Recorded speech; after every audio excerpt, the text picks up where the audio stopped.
एक नर्स ने एक अरबपति से कहा कि वह अपनी बैठक में न जाए। अगले सुबह उसके छोटे से घर के बाहर 2 लग्जरी कारें खड़ी थीं। सूरज की किरणें महंगे निजी अस्पताल की खिड़कियों से छनकर उस कमरे में प्रवेश कर रही थीं जहां अमित मेहता, दूरसंचार के दिग्गज, छुट्टी के लिए तैयार हो रहे थे। 55 वर्ष की आयु में अमित सफलता की जीवंत छवि थे, पूरी तरह से संवरे हुए सफेद बाल, सांवला चेहरा और एक मुस्कान जो आत्मविश्वास से भरी थी। हालांकि पिछले कुछ हफ्ते उनके लिए नरक समान रहे थे। एक महत्वपूर्ण सौदे के बीच में दिल का दौरा पड़ने से उन्हें अपनी सभी योजनाओं को स्थगित करना पड़ा था। अब हफ्तों की रिकवरी के बाद वे अपने साम्राज्य की बागडोर फिर से संभालने के लिए तैयार थे। श्री मेहता, क्या आप जाने के लिए तैयार हैं? डॉक्टर गुप्ता, उनके निजी चिकित्सक ने कमरे में प्रवेश करते हुए पूछा। अमित ने अधीरता से सिर हिलाया। बिल्कुल तैयार हूं, डॉक्टर। आज शाम मेरी एक महत्वपूर्ण बैठक है और मैं इसे नहीं छोड़ सकता। डॉक्टर गुप्ता ने भौहें सिकोड़ी। अमित, आप जानते हैं कि मैंने आपको कम से कम 1 हफ्ते और आराम करने की सलाह दी थी। आपका दिल अभी भी कमजोर है और मेरा दिल ठीक है। अमित ने एक ऐसे स्वर में बाधा डाली जो कोई जवाब नहीं चाहता था। मैं यहां हफ्तों से बंद था। मेरी कंपनी को मेरी जरूरत है। चिकित्सक ने सांस छोड़ी, यह जानते हुए कि अपने जिद्दी मरीज से बहस करना बेकार था।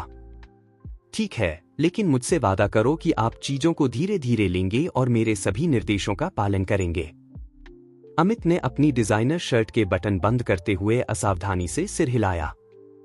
उनका दिमाग पहले से ही उस शाम की बैठक पर था जहां वे एक ऐसा बहुअरब का सौदा करने वाले थे जो उनकी कंपनी की दिशा बदल देगा। जब व्यवसायी छुट्टी के कागजात पर हस्ताक्षर कर रहे थे, एक युवा नर्स कमरे में प्रवेश की।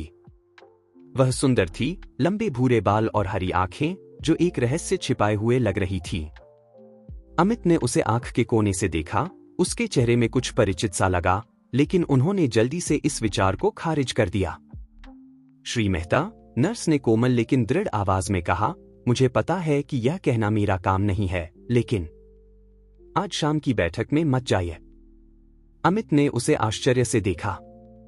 माफ कीजिए, आप कौन हैं और मुझसे ऐसा क्यों कह रही हैं?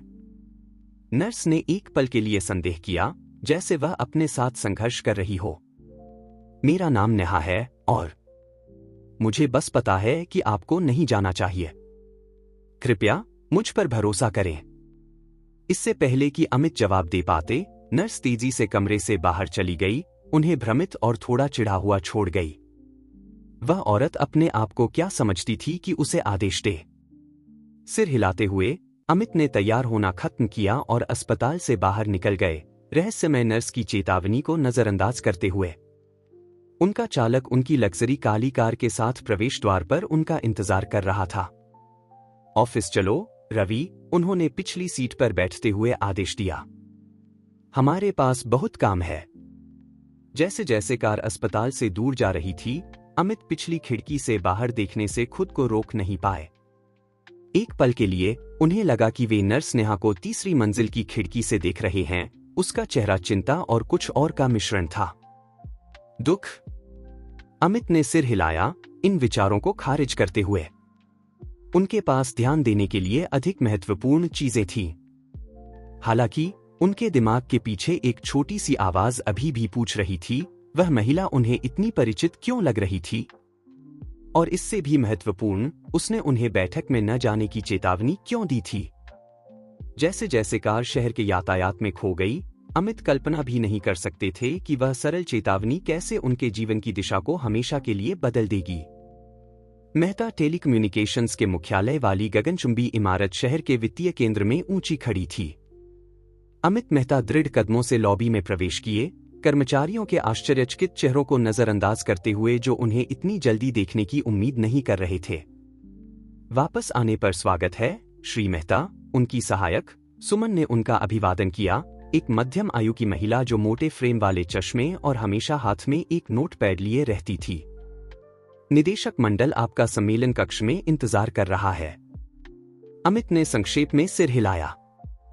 धन्यवाद, सुमन। फीनिक्स प्रोजेक्ट के दस्तावेज तैयार करो।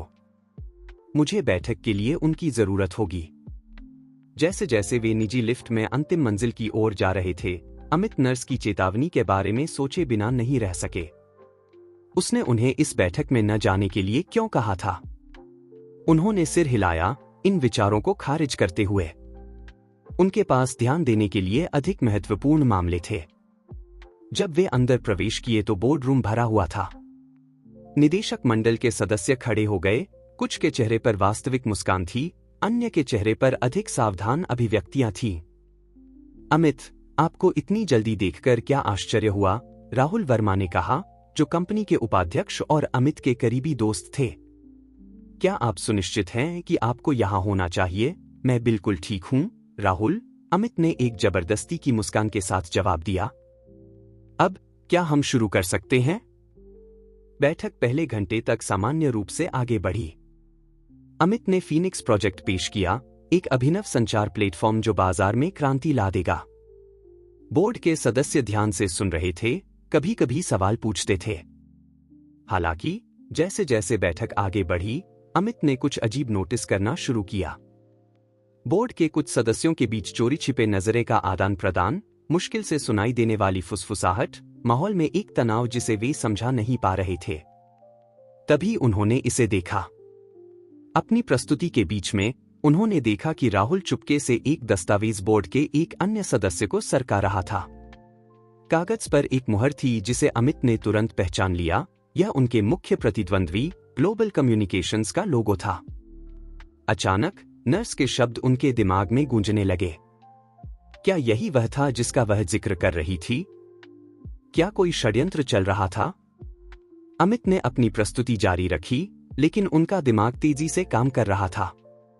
उन्होंने अधिक ध्यान से देखा, ऐसे विवरणों पर ध्यान दिया जिन्हें उन्होंने पहले नजरअंदाज कर दिया था।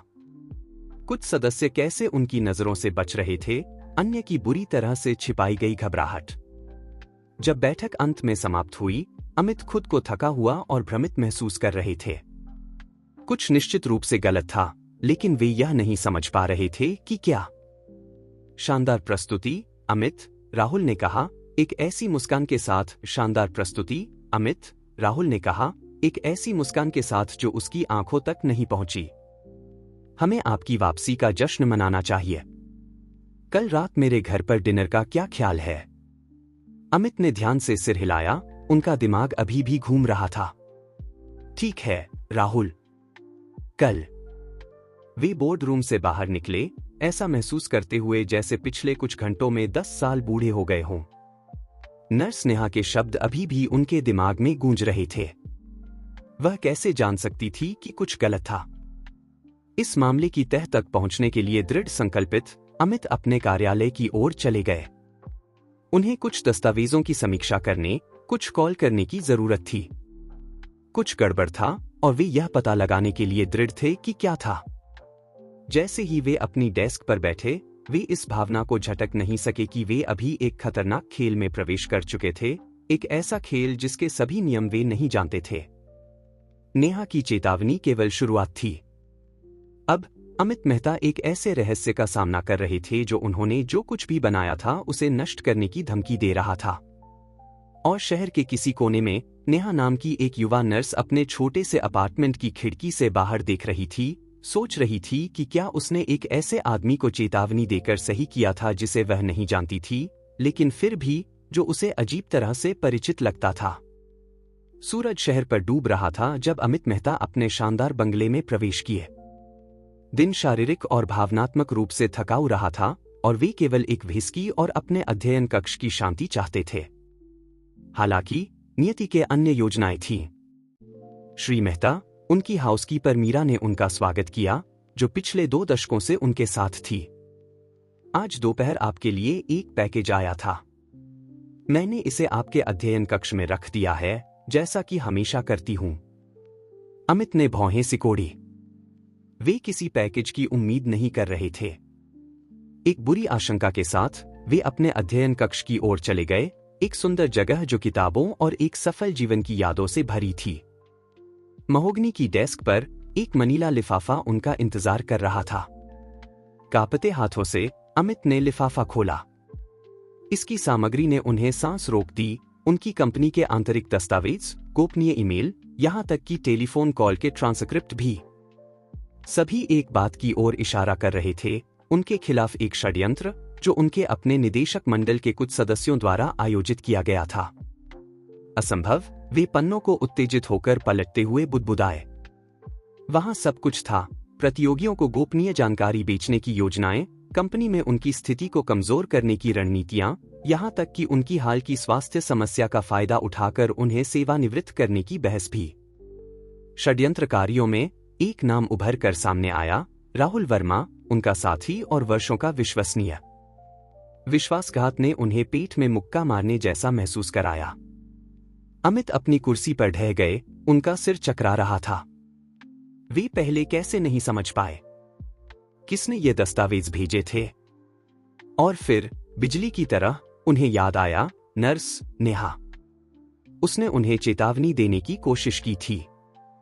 बिना दूसरा विचार किए अमित ने अपना फोन उठाया और अस्पताल को कॉल किया। नमस्ते, मुझे नेहा नाम की एक नर्स से बात करनी है, उन्होंने जल्दबाजी में कहा। वह मेरे फ्लोर पर काम कर रही थी जब मैं भर्ती था। लाइन के दूसरी तरफ एक पौज था। माफ कीजिए श्रीमान, लेकिन हमारे पास इस विवरण से मेल खाने वाली कोई नेहा नाम की नर्स नहीं है। अमित को ऐसा लगा जैसे उनके पैरों के नीचे की जमीन खिसक गई हो। वह महिला वास्तव में कौन थी? और उसने उन्हें चेतावनी देने का जोखिम क्यों उठाया? जवाब खोजने के लिए दृढ़ संकल्पित अमित ने अगले कुछ घंटे जांच करने में बिताए। उन्होंने अपने सभी संपर्कों का उपयोग किया, आसमान पाताल एक कर दिया, जब तक कि अंत में उन्हें एक पता नहीं मिल गया। लगभग आधी रात हो चुकी थी जब वे उस सामान्य अपार्टमेंट बिल्डिंग पहुंचे जहां कथित तौर पर नेहा रहती थी। वे तेजी से धड़कते दिल के साथ सीढ़ियां चढ़े, यह नहीं जानते कि क्या उम्मीद करें। उन्होंने अपार्टमेंट 3B के दरवाजे पर दस्तक दी। कुछ पल जो अनंत लगे बीत गए जब तक कि दरवाजा नहीं खुला, जिससे वही युवती सामने आई जिसे उन्होंने अस्पताल में देखा था। श्री मेहता, नेहा ने कहा, आश्चर्यचकित लेकिन पूरी तरह से नहीं। मैं आपका इंतजार कर रही थी। अमित ने उसे गहराई से देखा, उसके चेहरे पर कुछ ऐसा खोजने की कोशिश कर रहे थे जो उस परिचितता को समझा सके जो वे महसूस कर रहे थे। तुम वास्तव में कौन हो? और तुम्हें बैठक के बारे में कैसे पता था? नेहा ने गहरी सांस ली, जैसे वह एक लंबे समय से छिपे रहस्य को उजागर करने वाली हो। कृपया अंदर आइए। यह एक लंबी कहानी है और मुझे लगता है कि हम दोनों को इसके लिए बैठने की जरूरत होगी। अमित छोटे से अपार्टमेंट में प्रवेश किए, दीवारों पर लगी तस्वीरों पर ध्यान देते हुए। एक विशेष तस्वीर ने उनका ध्यान खींचा, एक युवा महिला जो आश्चर्यजनक रूप से नेहा जैसी दिखती थी, लेकिन जिसे अमित ने तुरंत पहचान लिया। यह है, वे शुरू करते हुए रुक गए, वाक्य पूरा न कर पाए। मेरी मां, नेहा ने पूरा किया। और आपकी पूर्व प्रेमिका कविता शर्मा। अमित को ऐसा लगा जैसे दुनिया रुक गई हो। कविता, उनका पहला प्यार, वह महिला जिसे वे पिछले 2 दशकों से मृत मान रहे थे।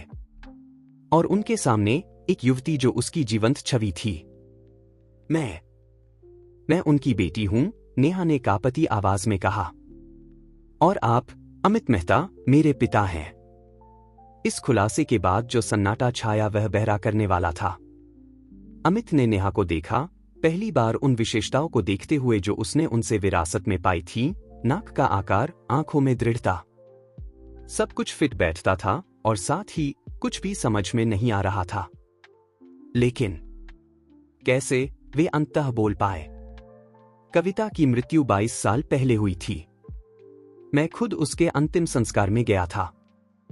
नेहा ने सिर हिलाया। यही वह था जो मेरी दादी चाहती थी कि आप विश्वास करें।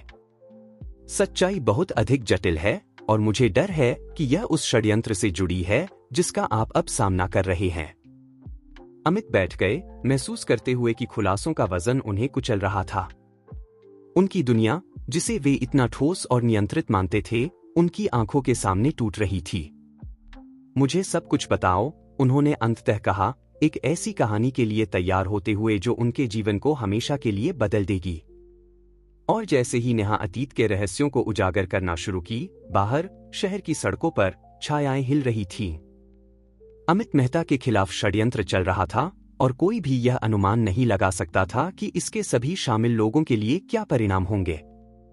नेहा का छोटा सा अपार्टमेंट एक ऐसी कहानी का मंच बन गया जो एक उपन्यास से निकली हुई लग रही थी। अमित स्तब्ध होकर सुन रहे थे। नेहा का छोटा सा अपार्टमेंट एक ऐसी कहानी का मंच बन गया जो एक उपन्यास से निकली हुई लग रही थी। अमित स्तब्ध होकर सुन रहे थे जब उनकी नवखोजी बेटी अतीत के रहस्यों को उजागर कर रही थी। मेरी दादी सुमित्रा शर्मा ने कभी आपके और मेरी मां के रिश्ते को स्वीकार नहीं किया, नेहा ने शुरू किया। उसकी हरी आंखें दुख और दृढ़ संकल्प के मिश्रण से चमक रही थीं। वह मानती थी कि आप कविता की जिंदगी बर्बाद कर देंगे, उसे डॉक्टर बनने के सपने से दूर ले जाएंगे। अमित ने धीरे से सिर हिलाया, सुमित्रा की ठंडी नजरों और कटु टिप्पणियों को याद करते हुए। मैं कभी उन्हें पसंद नहीं आया, लेकिन इससे लेकर अपनी बेटी की मौत का नाटक करने तक। नेहा ने जारी रखा, जब मां गर्भवती हुई तो दादी सुमित्रा ने अपना मौका देखा। उन्होंने मां को यह मानने के लिए मना लिया कि आपने उसे छोड़ दिया था, किसी दूसरी औरत के साथ चले गए थे। उसी समय उन्होंने आपको यह विश्वास दिलाया कि वह एक दुर्घटना में मर गई थी। अमित गुस्से से उठ खड़े हुए, अपना आक्रोश रोक नहीं पाए। यह असंभव है। मैं कविता से प्यार करता था, मैं उसे कभी नहीं छोड़ता। और उसकी मौत, मैं उसके अंतिम संस्कार में था, मैंने उसका शरीर देखा। एक ऐसा शरीर जिसे आपने कभी करीब से नहीं देखा, नेहा ने धीरे से टोका। दादी सुमित्रा ने सब कुछ व्यवस्थित किया। बंद ताबूत, झूठे गवाह, यहां तक कि दस्तावेज भी जाली थे। वह एक ऐसी महिला थी जिनके पास बहुत संपर्क और संसाधन थे। अमित ने अपने चेहरे पर हाथ फेरा, पिछले 22 वर्षों से उनके जीवन को परिभाषित करने वाले झूठ की विशालता को समझने की कोशिश करते हुए। और कविता? वह कैसे विश्वास कर सकती थी कि मैं उसे छोड़ दूंगा? नेहा ने सोफे के नीचे से एक बॉक्स निकाला और एक पुराने रिबन से बंधे पत्रों का बंडल बाहर निकाला। दादी सारे संचार को रोक देती थी। देखिए, ये वे पत्र हैं जो आपने मां को उसकी कथित मृत्यु के बाद लिखे थे। पत्र जो उसे कभी नहीं मिले। कांपते हाथों से अमित ने पत्र लिए। उन्होंने अपनी ये हस्तलिपि को पहचाना, अधिक युवा और निराश, एक ऐसी महिला के लिए अपने अनंत प्यार की घोषणा करते हुए जिसे वे हमेशा के लिए खो चुके थे। तुम्हारी मां, अब वह कहां है? उन्होंने पूछा, जवाब से डरते हुए। नेहा ने नजरें झुका ली। मां की 5 साल पहले मृत्यु हो गई। कैंसर। अपने अंतिम दिनों में उन्होंने मुझे पूरी सच्चाई बताई और मुझसे आपको खोजने को कहा। लेकिन तब तक आप एक शक्तिशाली और अप्राप्य व्यक्ति बन चुके थे। मुझे आपके पास आने का साहस जुटाने में वर्षों लग गए। अमित ने महसूस किया कि उनका दिल दूसरी बार टूट रहा था। उन्होंने कविता को 2 बार खो दिया था, एक बार एक झूठ के कारण और दूसरी बार क्रूर नियति के कारण। और तुम्हें मेरी कंपनी में षड्यंत्र के बारे में कैसे पता चला? उन्होंने पूछा, अचानक अपनी यात्रा के मूल कारण को याद करते हुए। नेहा ने दुखी मुस्कान के साथ कहा, यह लगभग दुर्घटनावश था। मैंने आपसे मिलने का मौका पाने की उम्मीद में अस्पताल में नौकरी हासिल की थी। एक दिन मैंने राहुल वर्मा को गलियारे में फोन पर बात करते हुए सुना। उन्होंने अमित से छुटकारा पाने और आपकी बीमारी का फायदा उठाने की योजनाओं का जिक्र किया। मुझे विवरण नहीं पता थे, लेकिन मुझे पता था कि मुझे आपको चेतावनी देनी होगी। अमित सोफे पर गिर पड़े, खुलासों से अभिभूत हो गए। उनका दिमाग भावनाओं का भंवर था, कविता के नुकसान का दर्द, सुमित्रा के प्रति गुस्सा, राहुल के विश्वासघात पर भ्रम और नेहा के अस्तित्व के प्रति खुशी और डर का एक अजीब मिश्रण। एक और बात है जो आपको जाननी चाहिए, नेहा ने कहा, अपनी जेब से एक पेन ड्राइव निकालते हुए। राहुल को सुनने के बाद मैंने खुद जांच की। यहां षड्यंत्र के सबूत हैं, ईमेल, रिकॉर्डिंग। मुझे लगता है कि वे आपकी पीठ पीछे कंपनी को बेचने की योजना बना रहे हैं। अमित ने पेन ड्राइव ली, उसका वजन ऐसा महसूस हो रहा था जैसे वह फटने वाला बम हो। नेहा, मुझे नहीं पता कि क्या कहूं। तुमने मेरी मदद करने के लिए, मुझे सच बताने के लिए बहुत कुछ दांव पर लगाया है। नेहा संकोच के साथ करीब आई और पहली बार अमित का हाथ पकड़ा। आप मेरे पिता हैं। सब कुछ के बावजूद मुझे किसी तरह हमेशा पता था। और अब जब मैंने आपको पा लिया है तो मैं आपको फिर से नहीं खोना चाहती। अमित ने अपनी बेटी की आंखों में देखा, उनमें उस महिला का प्रतिबिंब देखा जिसे उन्होंने एक बार प्यार किया था और अपना भी। उस पल में उन्होंने एक निर्णय लिया। हम इसका सामना एक साथ करेंगे, उन्होंने दृढ़ता से कहा। इस षड्यंत्र का पर्दाफाश करें और फिर हमारे पास एक दूसरे को जानने का, वह परिवार बनने का समय होगा जो हमसे छीन लिया गया था। नेहा मुस्कुराई, उसकी आंखें रोके गए आंसुओं से चमक रही थी। मुझे बिल्कुल सही लगता है पापा। वह शब्द इतना सरल और फिर भी इतना शक्तिशाली, पिता और बेटी के बीच एक समझौते पर मुहर लगा दी। जैसे जैसे रात आगे बढ़ी, दोनों दस्तावेजों और सबूतों में डूब गए, षड्यंत्रकारियों का सामना करने की एक योजना बनाते हुए। जो दोनों में से कोई भी नहीं जानता था वह यह था कि उसी पल राहुल वर्मा और उसके साथी अपनी योजनाओं को तेज कर रहे थे। मेहता टेलीकम्युनिकेशंस के भविष्य के लिए लड़ाई शुरू होने वाली थी और दांव पर लगा कुछ भी किसी की कल्पना से परे था। अगले कुछ दिन अमित और नेहा के लिए गतिविधि का भंवर थे।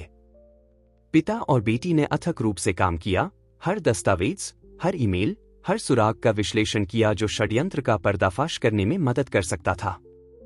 अमित कंपनी में सावधानी से चल रहे थे, अज्ञानता का नाटक करते हुए, जबकि वे अपने कथित सहयोगियों को ध्यान से देख रहे थे। राहुल वर्मा विशेष रूप से लगातार अधिक घबराया हुआ लग रहा था, चोरी छिपे नजरें डालते हुए और धीमी आवाज में बातचीत करते हुए जो अचानक रुक जाती थी जब अमित करीब आते थे। एक दोपहर जब वे नेहा के अपार्टमेंट में सबूतों की समीक्षा कर रहे थे, अमित को एक सूझबूझ हुई। फीनिक्स प्रोजेक्ट, वे कुछ दस्तावेजों को पढ़ते हुए बुदबुदाए। यह सिर्फ एक नया संचार प्लेटफॉर्म नहीं है, यह सब कुछ की कुंजी है। नेहा ने उत्सुकता से उन्हें देखा। आप क्या कहना चाहते हैं? अमित ने मेज पर कई कागज फैला दिए। फीनिक्स सिर्फ एक सुधार नहीं है, यह एक पैराडाइम शिफ्ट है। अगर यह हमने जैसा डिजाइन किया है वैसा काम करता है तो यह पूरे उद्योग में क्रांति ला देगा। और इसका मतलब है कि यह प्रतियोगियों के लिए एक संपत्ति होगी, नेहा ने अचानक समझते हुए पूरा किया। क्या आपको लगता है कि वे प्रौद्योगिकी बेचने की योजना बना रहे हैं? अमित ने गंभीरता से सिर हिलाया। सिर्फ प्रौद्योगिकी नहीं, मुझे लगता है कि वे पूरी कंपनी को बेचने की योजना बना रहे हैं, फीनिक्स को मुकुट के रत्न के रूप में। और मैं दाव लगाता हूं कि ग्लोबल कम्युनिकेशंस खरीदार है। इस नए दृष्टिकोण के साथ पिता और बेटी ने अपने प्रयासों को दोगुना कर दिया। नेहा ने अपने कंप्यूटर कौशल का उपयोग करके, जिसे अमित ने गर्व से पाया कि काफी उल्लेखनीय था, नेहा ने अपने कंप्यूटर कौशल का उपयोग करके, जिसे अमित ने गर्व से पाया कि काफी उल्लेखनीय था, एन्क्रिप्टेड ईमेल तक पहुंच प्राप्त की जो उनके संदेहों की पुष्टि करती थी। इसे देखिए, नेहा ने एक रात कहा, अपनी स्क्रीन की ओर इशारा करते हुए। उन्होंने 3 दिन बाद एक गुप्त बैठक की योजना बनाई है। सभी षड्यंत्रकारी वहां होंगे, ग्लोबल कम्युनिकेशंस के सीईओ सहित। अमित ने दिनों में पहली बार मुस्कुराया। बिल्कुल सही, वहीं हम उन्हें पकड़ेंगे। उन्होंने जो योजना बनाई वह जोखिम भरी थी, लेकिन षड्यंत्रकारियों के लिए संभावित रूप से विनाशकारी थी। अमित एक आश्चर्यजनक प्रेस कॉन्फ्रेंस की घोषणा करेंगे जो गुप्त बैठक के साथ मेल खाती हो। इस बीच नेहा निर्णायक सबूत प्राप्त करने के लिए बैठक स्थल में घुसपैठ करेगी। ऑपरेशन से पहले की रात अमित और नेहा ने मेहता मैंशन में साथ डिनर किया। यह पहली बार था जब नेहा अपने पिता के घर आई थी और वह अपने चारों ओर की शानदारी से अभिभूत हुए बिना नहीं रह सकी। पता है, अमित ने वाइन परोसते हुए कहा, मैंने कभी नहीं सोचा था कि मैं यहां फिर से एक पारिवारिक भोजन साझा करने की खुशी महसूस करूंगा। धन्यवाद नेहा, मुझे वह वापस देने के लिए। नेहा मुस्कुराई, भावुक हो गई। मैंने भी कभी नहीं सोचा था कि मैं कभी अपने पिता से मिलूंगी। ऐसा लगता है जैसे नियति ने हमें एक दूसरा मौका दिया है। जैसे जैसे वे डिनर कर रहे थे, बातचीत स्वाभाविक रूप से बह रही थी। अमित ने कविता के साथ अपनी जवानी की कहानियां सुनाई और नेहा ने अपने बचपन के किस्से साझा किए। एक पल के लिए षड्यंत्र और अतीत के रहस्यों का बोझ गायब हो गया, केवल एक नवमिले परिवार की गर्म चमक छोड़ गया। हालांकि उनकी स्थिति की वास्तविकता जल्द ही लौट आई। जैसे ही वे डेजर्ट खत्म कर रहे थे, अमित का फोन बजा। यह राहुल का एक टेक्स्ट मैसेज था। अमित, हमें बात करने की जरूरत है। यह जरूरी है। कल सुबह 10 बजे मेरे कार्यालय में। अमित ने नेहा को संदेश दिखाया। लगता है कि वे कुछ शक कर रहे हैं। हमें कल और भी सावधान रहना होगा। नेहा ने सिर हिलाया। उसका चेहरा गंभीर हो गया। मैं तैयार रहूंगी। जो भी हो पापा, हम इसका सामना साथ करेंगे। उस रात जब नेहा अतिथि कमरों में से एक में सो रही थी, अमित अपने अध्ययन कक्ष में जागे रहे, कविता की पुरानी तस्वीरें देखते हुए। मैं वादा करता हूं, उन्होंने अपने पहले प्यार की मुस्कुराती तस्वीर से फुसफुसाते हुए कहा, कि मैं हमारी बेटी की रक्षा करूंगा और उन सब के लिए न्याय करूंगा जो उन्होंने हमारे साथ किया। अगली सुबह धूसर और बारिश वाली थी, जैसे मौसम मेहता टेलीकम्युनिकेशंस में मंडराने वाले तूफान का पूर्वाभास कर रहा हो। अमित जल्दी कार्यालय पहुंचे, राहुल के साथ अपनी मुलाकात के लिए मानसिक रूप से तैयारी करते हुए। ठीक 10 बजे अमित अपने पुराने दोस्त और अब विश्वासघाती के कार्यालय में प्रवेश किए। राहुल ने उन्हें एक तनावपूर्ण मुस्कान के साथ स्वागत किया। उसकी आंखें घबराहट और दृढ़ संकल्प का मिश्रण प्रकट कर रही थी। अमित, मुझे खुशी है कि तुम आए, राहुल ने शुरू किया, उन्हें एक सीट की पेशकश करते हुए। कुछ महत्वपूर्ण है जिस पर हमें चर्चा करनी चाहिए। अमित बैठ गए, एक तटस्थ अभिव्यक्ति बनाए रखते हुए। मैं सुन रहा हूं, राहुल। राहुल ने गला साफ किया। देखो, बोर्ड के कुछ सदस्यों और मैंने कंपनी के भविष्य पर विचार कर रहे हैं। तुम्हारी हाल की स्वास्थ्य समस्या के साथ हमें लगता है कि यह नई दिशाओं पर विचार करने का उचित समय हो सकता है। नई दिशाएं? अमित ने पूछा, अज्ञानता का नाटक करते हुए। तुम्हारे दिमाग में क्या है? राहुल आगे झुका, अपनी आवाज कम करते हुए। हमें एक खरीद प्रस्ताव मिला है, अमित। ग्लोबल कम्युनिकेशंस की ओर से एक बहुत ही उदार प्रस्ताव। मुझे लगता है कि हमें इस पर गंभीरता से विचार करना चाहिए। अमित ने महसूस किया कि गुस्सा उनके अंदर उबल रहा है, लेकिन उन्होंने अपना संयम बनाए रखा। दिलचस्प। और मुझे लगता है कि इस प्रस्ताव में फीनिक्स प्रोजेक्ट भी शामिल है। राहुल पलक झपकाया, प्रोजेक्ट के सीधे उल्लेख से चौंक गया। ठीक है, हां। वास्तव में फीनिक्स बातचीत का एक महत्वपूर्ण हिस्सा है, मैं समझता हूं, अमित ने कहा, धीरे धीरे उठते हुए। इसे साझा करने के लिए धन्यवाद, राहुल। मैं इस पर ध्यान से विचार करूंगा। जैसे ही वे कार्यालय से बाहर निकले, अमित राहुल की नजर को अपनी पीठ पर महसूस कर सकते थे। वे जानते थे कि समय कम हो रहा है। जवाबी हमला अब शुरू होना चाहिए। इस बीच नेहा योजना के अपने हिस्से के लिए तैयारी कर रही थी। एक शानदार सूट पहने और एक नकली पहचान पत्र लेकर वह उस होटल की ओर चली जहां गुप्त बैठक होने वाली थी। उसका दिल जोरों से धड़क रहा था, जोखिमों के प्रति सचेत, लेकिन अपने पिता की मदद करने और सच्चाई का पता लगाने के लिए दृढ़ संकल्पित। दोपहर 3 बजे अमित ने एक आश्चर्यजनक प्रेस कॉन्फ्रेंस बुलाई। पत्रकारों ने जल्दी से मेहता टेलीकम्युनिकेशंस के सम्मेलन कक्ष को भर दिया, अचानक घोषणा से उत्सुक। देवियों और सज्जनों, अमित ने शुरू किया, उनकी आवाज दृढ़ और निश्चित थी। मैंने आपको आज हमारी कंपनी के भविष्य के बारे में एक महत्वपूर्ण घोषणा करने के लिए एकत्र किया है। ठीक उसी समय रिच होटल की एक स्वीट में नेहा ने एक सहायक के रूप में छद्म वेश धारण करके गुप्त बैठक में घुसपैठ कर ली थी। एक छिपे हुए उपकरण के साथ उसने षड्यंत्रकारियों और ग्लोबल कम्युनिकेशंस के प्रतिनिधियों के बीच आपराधिक बातचीत को रिकॉर्ड करना शुरू कर दिया। प्रेस कॉन्फ्रेंस में वापस अमित ने जारी रखा, पिछले कुछ दिनों में मैंने हमारी अपनी कंपनी के भीतर एक षड्यंत्र का पता लगाया है।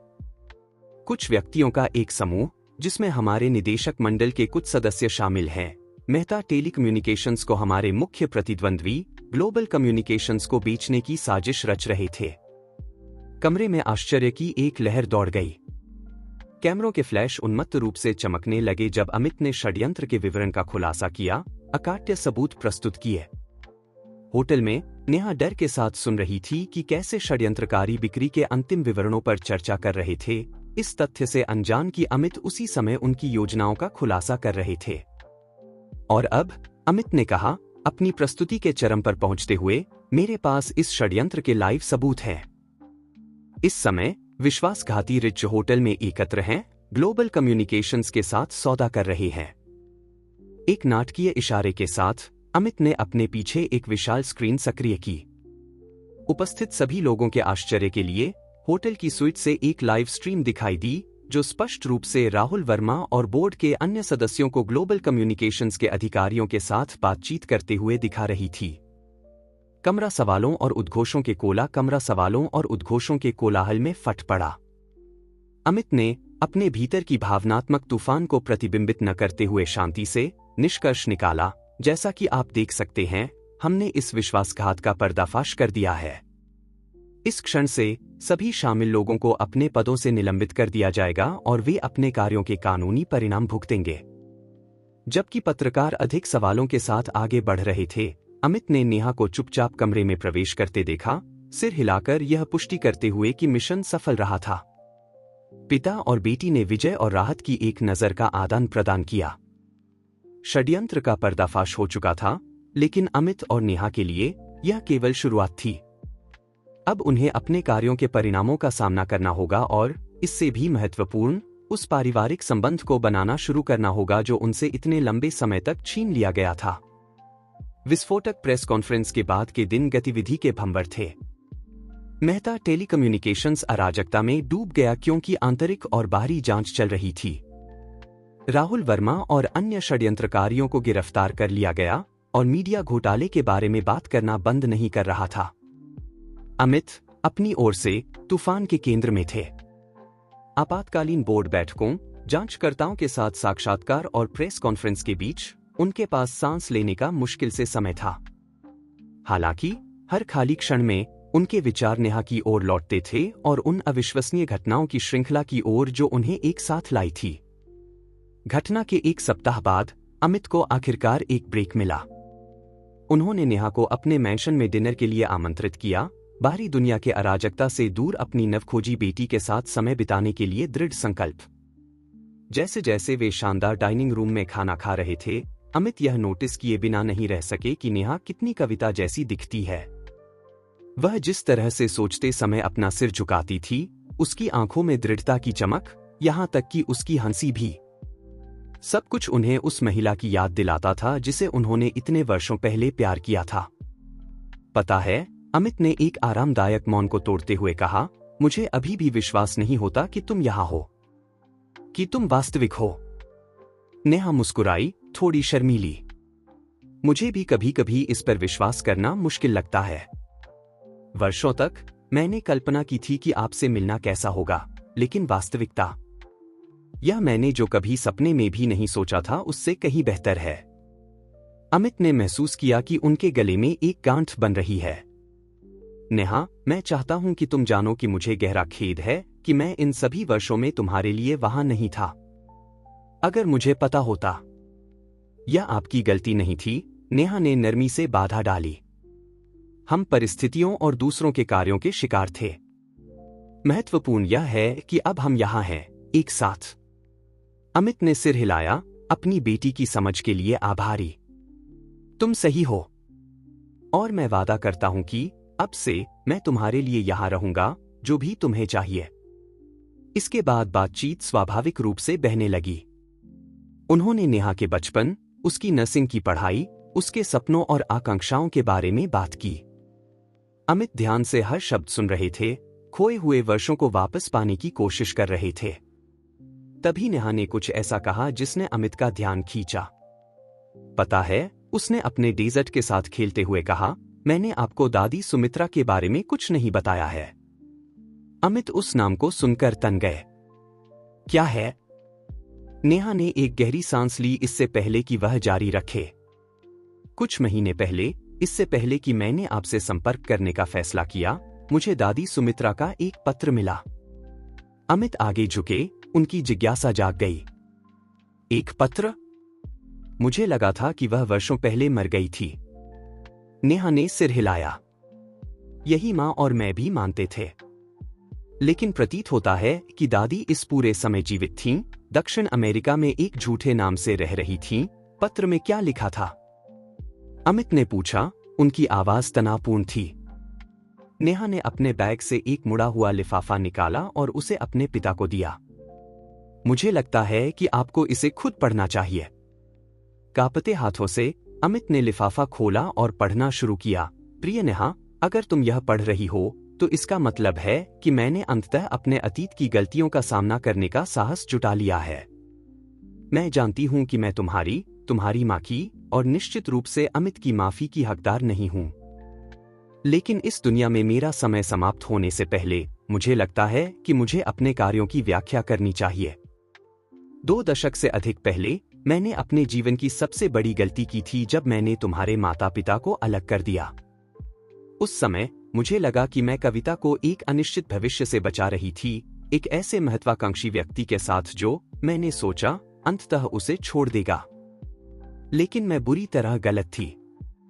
वर्षों के बीतने के साथ मैंने देखा कि मेरा झूठ न केवल कविता और अमित की खुशी को नष्ट कर रहा था, बल्कि तुम्हारी भी, मेरी प्यारी पोती। इस अपराधबोध का बोझ मुझे तब से हर दिन सताता रहा है। हाल ही में मुझे अमित की कंपनी में षड्यंत्र के बारे में पता चला। अपने पुराने संपर्कों का उपयोग करके मैं राहुल वर्मा और उसके साथियों की योजनाओं के बारे में महत्वपूर्ण जानकारी प्राप्त करने में सफल रही। यह जानकारी इस पत्र के साथ संलग्न एक यूएसबी में शामिल है। मैं जानती हूं कि यह मेरे द्वारा किए गए नुकसान की भरपाई नहीं करता, लेकिन मुझे आशा है कि यह अमित की रक्षा करने में मदद कर सकता है और शायद तुम दोनों के मिलने का रास्ता खोल सकता है। नेहा, मेरी अंतिम इच्छा है कि तुम अपने पिता को खोजो और उन्हें सच्चाई बताओ। और अगर किसी चमत्कार से वह कभी इन शब्दों को पढ़े, अमित, मुझे गहरा खेद है। मुझे आशा है कि तुम अपने दिल में, अगर माफी नहीं, तो कम से कम यह समझ पाओगे कि मेरे कार्य, हालांकि बुरी तरह से गलत थे, गलत समझे गए प्यार से उपजे थे।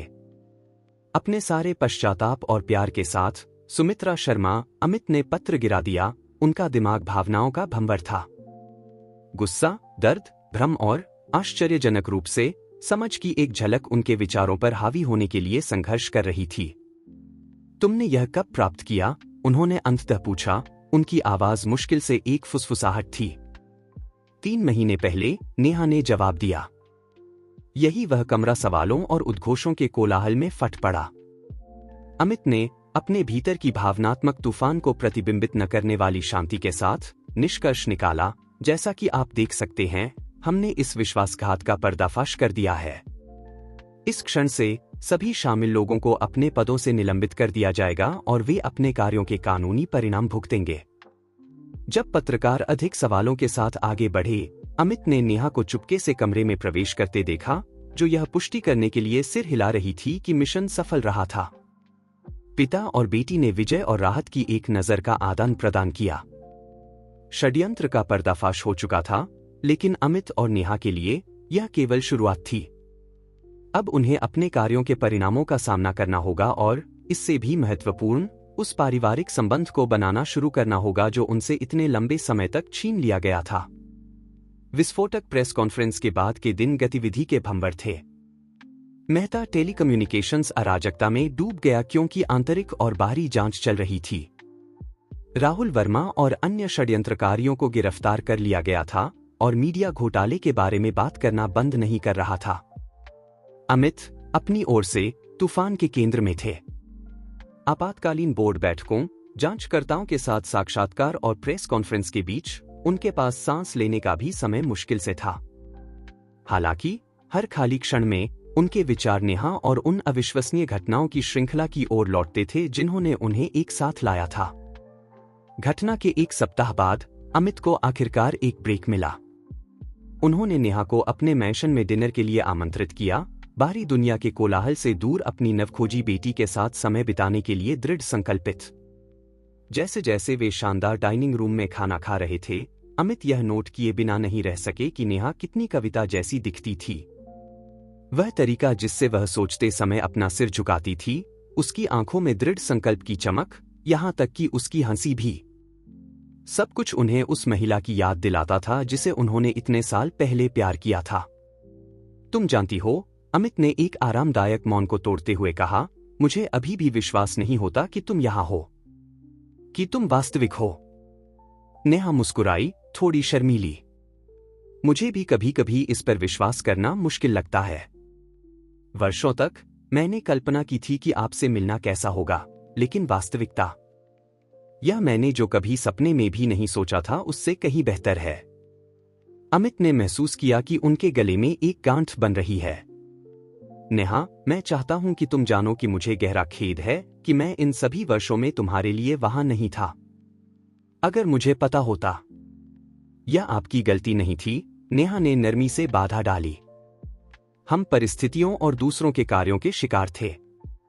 महत्वपूर्ण यह है कि अब हम यहां हैं, एक साथ। अमित ने सिर हिलाया, अपनी बेटी की समझ के लिए आभारी। तुम सही हो, और मैं वादा करता हूं कि अब से मैं तुम्हारे लिए यहां रहूंगा, जो भी तुम्हें चाहिए उसके लिए। इसके बाद बातचीत स्वाभाविक रूप से बहने लगी।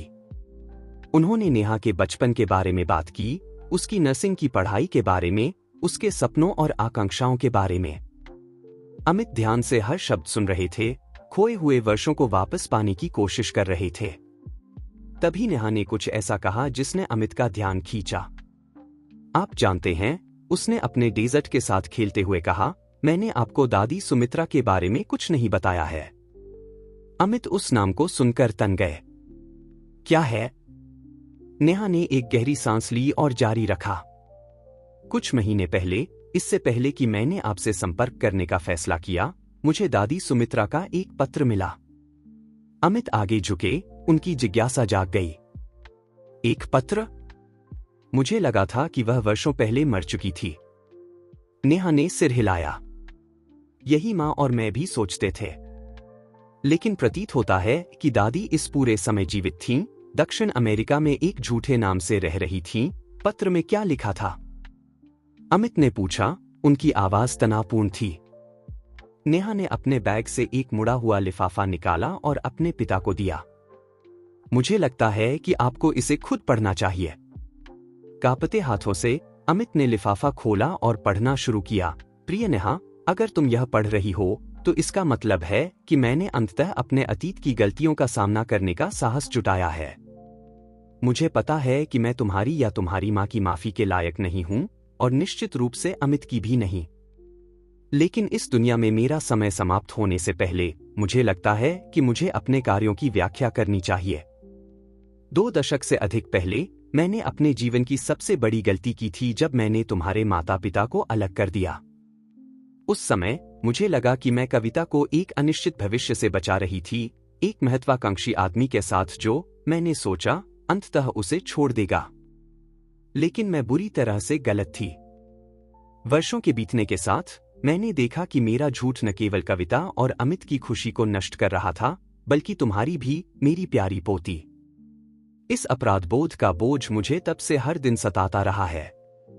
हाल ही में मुझे अमित की कंपनी में षड्यंत्र के बारे में पता चला। अपने पुराने संपर्कों का उपयोग करके मैं राहुल वर्मा और उसके साथियों की योजनाओं के बारे में महत्वपूर्ण जानकारी प्राप्त करने में सफल रही। यह जानकारी इस पत्र के साथ संलग्न एक यूएसबी ड्राइव में शामिल है। मुझे पता है कि यह मेरे द्वारा किए गए नुकसान की भरपाई नहीं करता, लेकिन मुझे आशा है कि यह अमित की रक्षा करने में मदद कर सकता है और शायद तुम दोनों के मिलने का एक रास्ता खोल सकता है। नेहा, मेरी अंतिम इच्छा यह है कि तुम अपने पिता को खोजो और उन्हें सच्चाई बताओ। और अगर कभी किसी चमत्कार से वे ये शब्द पढ़े, अमित, मुझे गहरा खेद है। मुझे उम्मीद है कि तुम अपने दिल में, यदि माफी नहीं तो कम से कम यह समझ सकते हो कि मेरे कार्य, हालांकि बुरी तरह से गलत थे, गलत समझे गए प्यार के स्थान से उत्पन्न हुए थे। अपने सभी पश्चाताप और प्यार के साथ, सुमित्रा शर्मा। अमित ने पत्र गिरा दिया। उनका दिमाग भावनाओं का भंवर था। गुस्सा, दर्द, भ्रम और आश्चर्यजनक रूप से समझ का एक अंश उनके विचारों पर हावी होने के लिए संघर्ष कर रहे थे। तुमने यह कब प्राप्त किया? उन्होंने अंततः पूछा। उनकी आवाज मुश्किल से एक फुसफुसाहट थी। 3 महीने पहले, नेहा ने जवाब दिया। यही वह था जिसने मुझे आपको खोजने के लिए अंतिम धक्का दिया। यूएसबी में जानकारी षड्यंत्र का पर्दाफाश करने के लिए महत्वपूर्ण थी। अमित खिड़की की ओर चले गए और तारों भरी रात को देखने लगे। इतने सारे साल, इतना दर्द, इतना नुकसान, और अब यह। नेहा अपने पिता के पास आई और संकोच से उनके कंधे पर हाथ रखा। मुझे पता है कि यह बहुत कुछ है जिसे समझना है, लेकिन मुझे लगता है कि दादी ने अपने विकृत तरीके से अंततः सही काम करने की कोशिश की। अमित अपनी बेटी की ओर मुड़े, उनकी आंखें रोके गए आंसुओं से चमक रही थी। नेहा, मुझे नहीं पता कि मैं कभी भी सुमित्रा को पूरी तरह से माफ कर पाऊंगा जो उसने किया, लेकिन मैं आभारी हूं कि उसके अंतिम कार्यों ने हमें एक साथ ला दिया। पिता और बेटी ने एक दूसरे को गले लगाया, एक ऐसा क्षण जो दशकों तक आने में लगा था। जब वे अंततः अलग हुए तो अमित के चेहरे पर दृढ़ संकल्प का भाव था। मुझे लगता है कि हमें एक यात्रा करने की जरूरत है, उन्होंने कहा। हमें सुमित्रा को खोजने और इस अध्याय को एक बार और हमेशा के लिए बंद करने की जरूरत है। नेहा ने सिर हिलाया, उत्सुकता और घबराहट का मिश्रण उसके चेहरे पर था। क्या आप सुनिश्चित हैं कि आप उसका सामना करने के लिए तैयार हैं? अमित ने अपनी बेटी के हाथों को अपने हाथों में लिया। तुम्हारे साथ मैं किसी भी चीज का सामना करने के लिए तैयार हूं। जैसे जैसे वे दक्षिण अमेरिका की अपनी यात्रा की योजना बना रहे थे, दोनों में से कोई भी यह कल्पना नहीं कर सकता था कि अभी भी क्या आश्चर्य उनका इंतजार कर रहे थे। सुमित्रा शर्मा की खोज न केवल अतीत के और अधिक रहस्यों को उजागर करेगी, बल्कि उनके नवगठित पिता पुत्री संबंध को ऐसे तरीकों से परीक्षण में डालेगी जिनकी उन्होंने कभी उम्मीद नहीं की थी। अमित मेहता का निजी जेट ब्यूनस आयर्स के अंतर्राष्ट्रीय हवाई अड्डे पर एक साफ वसंत के आकाश के नीचे आराम से उतरा। नेहा, जिसने पहले कभी निजी जेट में यात्रा नहीं की थी, अभी भी यात्रा के विलास और तेजी से थोड़ी चक्कर में थी। क्या तुम ठीक हो? अमित ने पूछा, अपनी बेटी की फीकी रंगत को नोटिस करते हुए। नेहा ने सिर हिलाया, एक मजबूर मुस्कान के साथ। हां, बस थोड़ा अभिभूत। यह मेरे लिए बहुत अलग है। अमित ने उसे अपराधबोध और स्नेह के मिश्रण से देखा। मुझे माफ करो, मुझे इसके बारे में सोचना चाहिए था। मैं वादा करता हूं कि हम यहां अपने ठहरने के दौरान एक कम प्रोफाइल बनाए रखने की कोशिश करेंगे। जैसे जैसे वे एक छोटी किराए की कार में शहर की ओर जा रहे थे, अमित ध्यान दे रहे थे कि कैसे नेहा हर चीज को आश्चर्यचकित आंखों से देख रही थी। ब्यूनस आयर्स अपनी यूरोपीय वास्तुकला और लैटिन अमेरिकी ऊर्जा के मिश्रण के साथ किसी ऐसे व्यक्ति के लिए एक दृश्य था जो कभी अपने देश से बाहर नहीं गया था। वे पालेर्मो के एक बुटीक होटल में ठहरे, केंद्र के कोलाहल से दूर। एक बार जब वे तय हो गए तो उन्होंने खाने की मेज पर सुमित्रा के बारे में सभी दस्तावेजों को फैला दिया, पत्र, यूएसबी में जानकारी और निजी जांचकर्ता की रिपोर्ट जिसे अमित ने नियुक्त किया था। इसके अनुसार नेहा ने कुछ कागजात की समीक्षा करते हुए कहा, दादी एलेना गोमेज के नाम से शहर के बाहरी इलाके के एक छोटे से गांव में रह रही हैं। अमित ने भौहें चढ़ाई। अगर वह छिपना चाहती थी तो एक बड़े शहर के इतने करीब रहने का चुनाव क्यों किया? शायद, नेहा ने सोचा, उसके अंदर का एक हिस्सा चाहता था कि उसे ढूंढा जाए। अगले दिन पिता और बेटी दस्तावेजों में बताए गए गांव की ओर चल पड़े। यह एक सुंदर जगह थी, औपनिवेशिक घरों और कोबलस्टोन सड़कों के साथ। स्थानीय लोग उन्हें जिज्ञासा से देख रहे थे, अजनबियों को देखने के आदी नहीं। कई स्थानों पर पूछताछ करने के बाद वे अंततः गांव के बाहरी इलाके में एक छोटे से घर तक पहुंचे। बगीचा, हालांकि उपेक्षित, कभी सुंदर रहा होने के संकेत दिखा रहा था। दिल की धड़कन तेज होते हुए अमित ने दरवाजे पर दस्तक दी। कुछ पल जो अनंत लगे बीत गए इससे पहले कि धीमे कदमों की आवाज सुनाई दी। दरवाजा खुला, जिससे एक बुजुर्ग महिला सामने आई, सफेद बालों और झुर्रियों वाले चेहरे के साथ, लेकिन आंखें अभी भी बुद्धिमत्ता से चमक रही थीं। सुमित्रा शर्मा, या अब एलेना गोमेज के नाम से जानी जाती थीं, ने उन्हें आश्चर्य और समर्पण के मिश्रण से देखा। मुझे पता था कि यह दिन आएगा, उसने थकी हुई आवाज में कहा। अंदर आओ, हमें बहुत कुछ बात करनी है। एक बार अंदर, एक सादे तरीके से सजे लिविंग रूम में बैठे, मौन लगभग स्पर्श करने योग्य हो गया। अंततः सुमित्रा ने इसे तोड़ा। अमित, उसने शुरू किया, उसकी आवाज थोड़ी कांप रही थी। मुझे पता है कि ऐसे कोई शब्द नहीं हैं जो मेरे द्वारा किए गए नुकसान की भरपाई कर सके। लेकिन मैं चाहती हूं कि तुम जानो कि पिछले 22 वर्षों के हर दिन मैंने अपनी गलती के बोझ के साथ जिया है। अमित, जिन्होंने इस क्षण की हजारों बार कल्पना की थी, खुद को शब्दों से रहित पाया। यह नेहा थी जिसने बोला, दादी, उसने कहा, उसकी आवाज कोमल लेकिन दृढ़ थी। क्यों? इतने लंबे समय तक झूठ को क्यों बनाए रखा? सुमित्रा ने अपनी आंखें बंद कर लीं, जैसे उसके कार्यों का बोझ झेलने के लिए बहुत भारी हो। शुरू में यह अहंकार के कारण था। मुझे लगा कि मैं कविता की रक्षा कर रही थी, लेकिन समय के साथ यह डर था। परिणामों का सामना करने का डर, अपनी बेटी और पोती को खोने का डर। और मां, नेहा ने पूछा, क्या उन्हें कभी सच्चाई पता चली? सुमित्रा ने सिर हिलाया। कविता ने मरने से थोड़े समय पहले सच्चाई का एक हिस्सा जान लिया था। तभी मैंने यहां शरण ली। मैं उसके दर्द, उसकी निराशा का सामना नहीं कर सकी। अमित, जो अब तक चुप थे, अंत में बोले। उनकी आवाज धीमी थी, संयमित, लेकिन भावना से भरी हुई। तुमने हमसे सब कुछ छीन लिया, सुमित्रा। ऐसे वर्ष जिन्हें हम कभी वापस नहीं पा सकते, ऐसे क्षण जो हम कभी नहीं जी पाएंगे। तुम इतनी स्वार्थी कैसे हो सकती थी? सुमित्रा ने अपना बचाव करने की कोशिश नहीं की। चुपचाप आंसू उसके गालों पर बह रहे थे। मैं तुम्हारी माफी की उम्मीद नहीं करती, अमित। मैं केवल चाहती थी कि तुम सच्चाई जान लो इससे पहले कि बहुत देर हो जाए। तभी सुमित्रा धीरे से उठी और कमरे के कोने में एक पुरानी मेज की ओर गई। एक दराज से उसने एक मोटा मनीला लिफाफा निकाला। यह, उसने कहा, अमित को देते हुए, वह सब कुछ है जो मैंने तुम दोनों के बारे में वर्षों से संजोया है। पत्र, तस्वीरें, अखबार की कतरनें। मुझे उम्मीद है कि ये तुम्हें कुछ वापस पाने में मदद कर सकते हैं जो तुमने खो दिया था। अमित ने कांपते हाथों से लिफाफा लिया। नेहा उनके करीब आई, समर्थन के संकेत में उनके कंधे पर एक हाथ रखा। जैसे जैसे पिता और बेटी लिफाफे की सामग्री का पता लगाना शुरू करते हैं, एक ऐसी जिंदगी के टुकड़ों को खोजते हुए जो हो सकती थी, सुमित्रा उन्हें चुपचाप देख रही थी। उस क्षण में तीनों ने समझा कि हालांकि अतीत को बदला नहीं जा सकता, भविष्य अभी भी लिखा जाना बाकी था। सुमित्रा की यात्रा ने जवाब दिए थे, लेकिन नए सवाल भी उठाए थे। क्या अमित और नेहा वास्तव में माफ कर पाएंगे? यह खुलासा उनके नवनिर्मित संबंध को कैसे प्रभावित करेगा? और सबसे महत्वपूर्ण, वे अब जो जानते थे उसके साथ क्या करेंगे? जैसे जैसे सूरज छोटे अर्जेंटीना के गांव पर डूब रहा था, मेहता शर्मा परिवार एक अनिश्चित भविष्य का सामना कर रहा था, लेकिन संभावनाओं से भरा हुआ। जैसे जैसे सूरज छोटे अर्जेंटीना के गांव पर डूब रहा था, मेहता शर्मा परिवार एक अनिश्चित भविष्य का सामना कर रहा था, लेकिन संभावनाओं से भरा हुआ।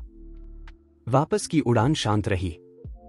अमित और नेहा दोनों ही अपने विचारों में डूबे हुए थे। अर्जेंटीना में जो कुछ भी पता चला था उसे समझने की कोशिश कर रहे थे। सुमित्रा द्वारा दिया गया लिफाफा उनके बीच रखा था, एक ऐसा खजाना जो मीठा कड़वा था, खोई हुई यादों और छूटी हुई संभावनाओं का। जब वे अंततः उतरे, रात हो चुकी थी। शहर की रोशनियां गिरे हुए सितारों की तरह चमक रही थीं, एक याद दिलाने वाला कि जीवन जारी है, उन व्यक्तिगत नाटकों से अनजान जो इसके भीतर खेले जा रहे थे।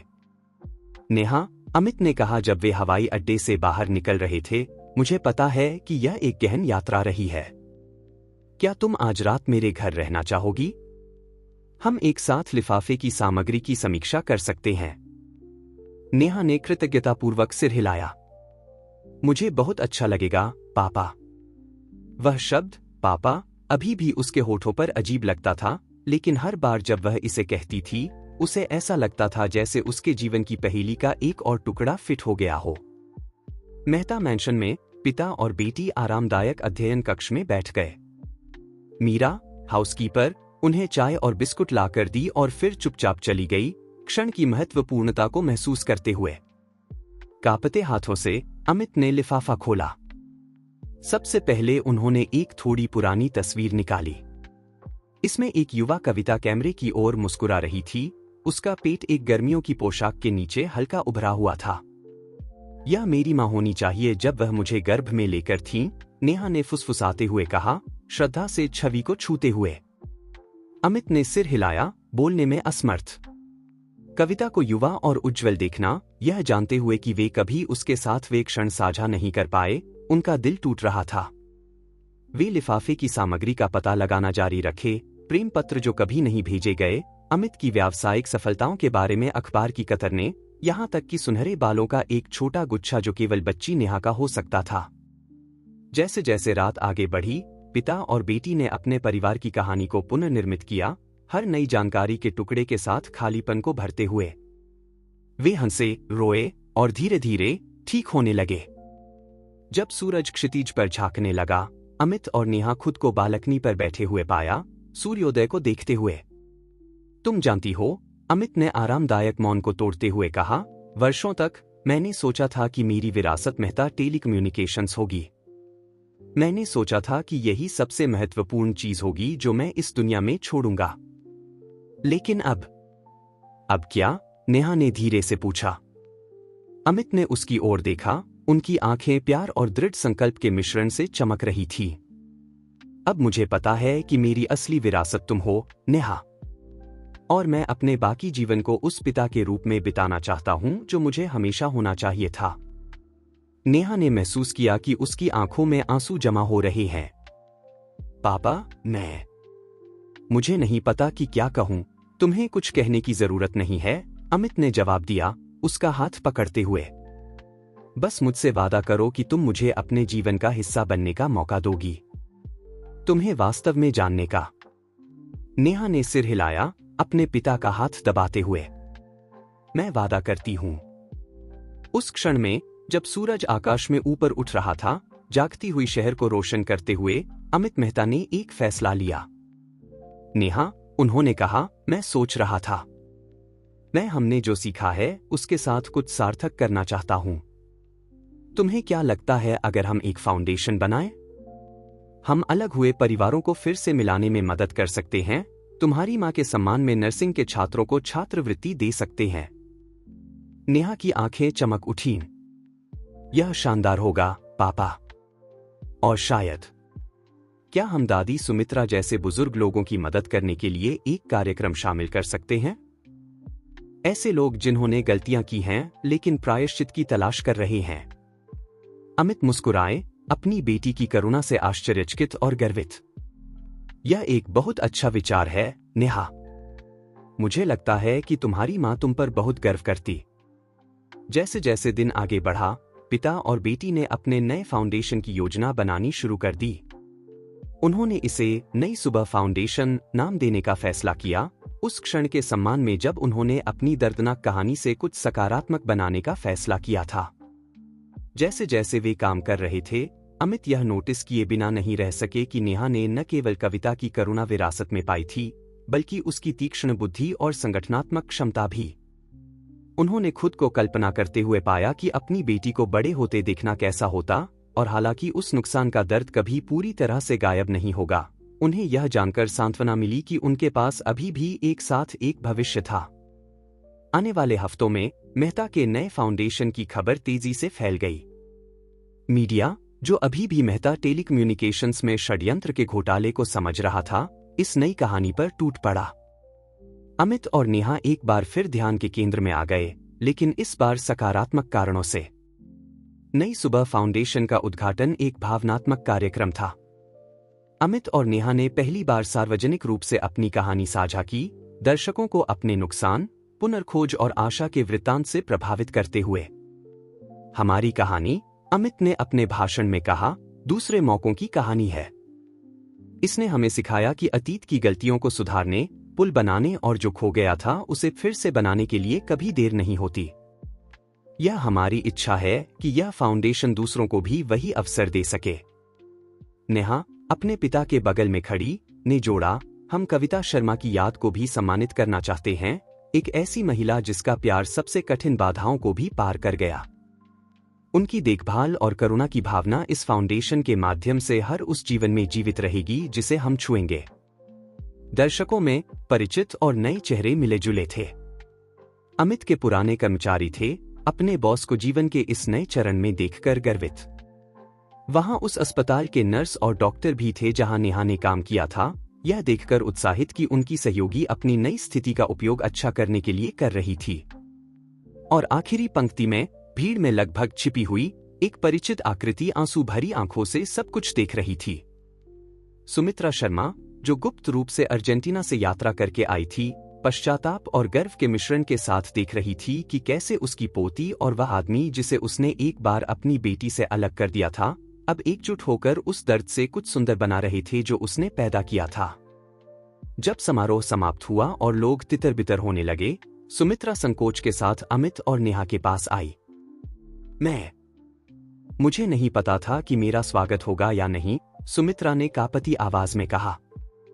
लेकिन मुझे आना था, मुझे यह अपनी आंखों से देखना था।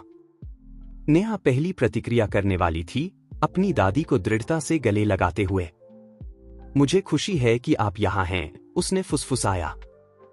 अमित ने एक क्षण के संदेह के बाद सुमित्रा की ओर अपना हाथ बढ़ाया। आने के लिए धन्यवाद, उन्होंने बस इतना कहा। यह माफी नहीं थी, अभी नहीं, लेकिन यह एक शुरुआत थी। उस रात जब शहर अंधेरे में डूब रहा था, अमित खुद को एक बार फिर अपने मैशन की बालकनी पर पाया। नेहा उनसे जुड़ गई, दोनों आरामदायक मौन में शहर की रोशनियों को देखते हुए। पता है, नेहा ने अंततः कहा, मां कहा करती थीं कि तारे हमारे प्रियजनों की आत्माएं हैं जो हम पर नजर रख रही हैं। अमित मुस्कुराए, उनकी आंखें न गिराए गए आंसुओं से चमक रही थी। तुम्हारी मां हमेशा एक रोमांटिक थी, लेकिन मुझे लगता है कि वह सही है, कि किसी तरह वह यहां हमारे साथ है, देख रही है कि हमने क्या हासिल किया है। वह है, नेहा ने दृढ़ता से कहा। मैं उसे महसूस कर सकती हूं। पिता और बेटी एक और क्षण मौन रहे, प्रत्येक अपने विचारों में खोया हुआ। अंत में अमित बोले, नेहा, मुझे पता है कि मैं वे साल वापस नहीं पा सकता जो हमने खो दिए, लेकिन मैं चाहता हूं कि तुम जानो कि चाहे जो भी हो, मैं हमेशा तुम्हारे लिए यहां रहूंगा। तुम मेरे जीवन में सबसे महत्वपूर्ण हो।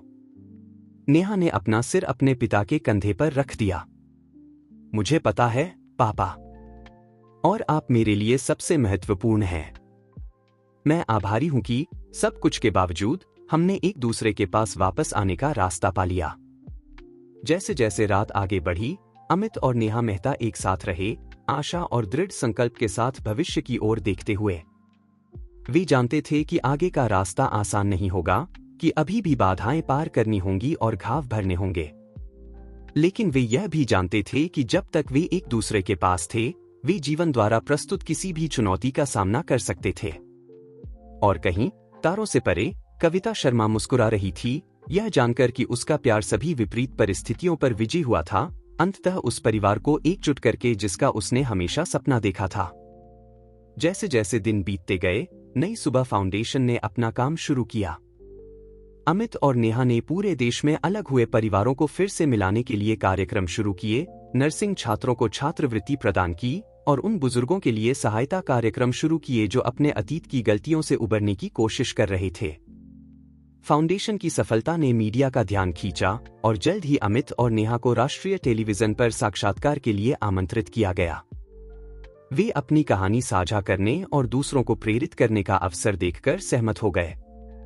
साक्षात्कार के दौरान मेजबान ने पूछा, आप दोनों ने इतने दर्द और विश्वासघात के बाद एक दूसरे को माफ करना और फिर से जुड़ना कैसे संभव किया?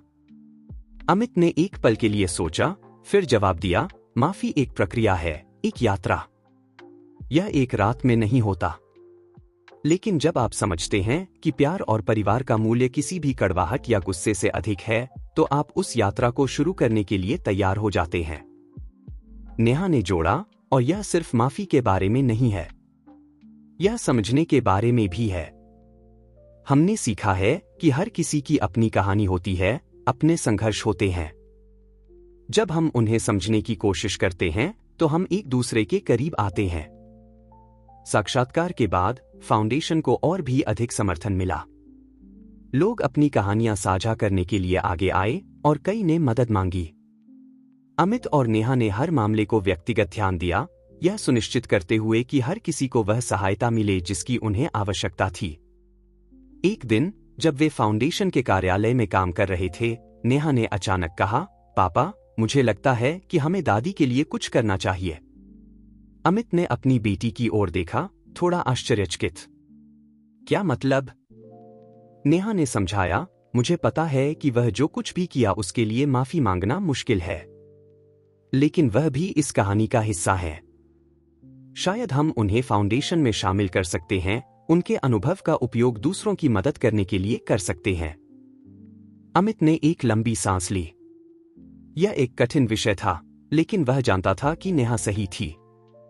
ठीक है, उन्होंने अंततः कहा, हम उनसे बात करेंगे। शायद वह हमारे साथ अर्जेंटीना से यहां आ सकती हैं और फाउंडेशन में काम कर सकती हैं। कुछ हफ्तों बाद सुमित्रा शर्मा भारत लौट आईं। उनका स्वागत मिश्रित भावनाओं के साथ किया गया, लेकिन धीरे धीरे परिवार ने एक नया संतुलन खोजना शुरू किया। सुमित्रा ने फाउंडेशन में एक सलाहकार के रूप में काम करना शुरू किया, अपने अनुभव का उपयोग उन लोगों की मदद करने के लिए करते हुए जो अपने परिवारों से अलग हो गए थे। जैसे जैसे महीने बीतते गए, अमित, नेहा और सुमित्रा ने एक नया अध्याय शुरू किया। वे एक परिवार के रूप में सीख रहे थे, बढ़ रहे थे और एक साथ काम कर रहे थे। उन्होंने अपनी कहानी को एक चेतावनी के रूप में नहीं, बल्कि उम्मीद की कहानी के रूप में देखा, यह दिखाने के लिए कि कैसे प्यार, समझ और माफी के माध्यम से टूटे हुए संबंधों को ठीक किया जा सकता है। और हर रात जब वे अपने घर की बालकनी से तारों को देखते थे, वे कविता की उपस्थिति को महसूस कर सकते थे, उन पर मुस्कुराते हुए, गर्व से देखते हुए कि उसका परिवार अंततः एक साथ था, एक ऐसी विरासत बना रहा था जो दूसरों की मदद करेगी और पीढ़ियों तक चलेगी। इस तरह मेहता शर्मा परिवार ने अपने अतीत की त्रासदी को भविष्य के लिए उम्मीद में बदल दिया, यह साबित करते हुए कि प्यार वास्तव में सभी बाधाओं को पार कर सकता है।